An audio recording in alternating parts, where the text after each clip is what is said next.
Hey, I'm Rachel Ngom from She's Making an Impact.com, and today let's talk about fears, because if you're here and you're alive, you probably have some. Dr. Henry Link said that we generate fears while we sit and we overcome them by action. So I want you to think about what in your business right now is holding you back. What fear do you have that's holding you back? And what are you going to do to get over it?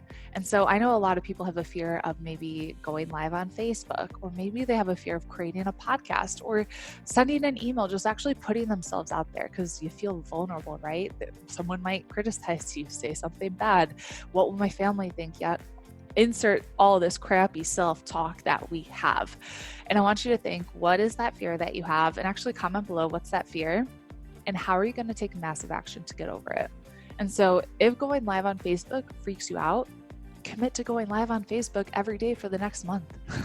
I promise you, after you do that, you'll feel so much better. And every time you do something to get over that fear, you're going to build confidence. And sooner it's going to get easier and easier and easier to do those things that scare you. So comment below with what your fear is. Comment below with how you're going to take massive, massive action to get over it. And I'll talk to you later.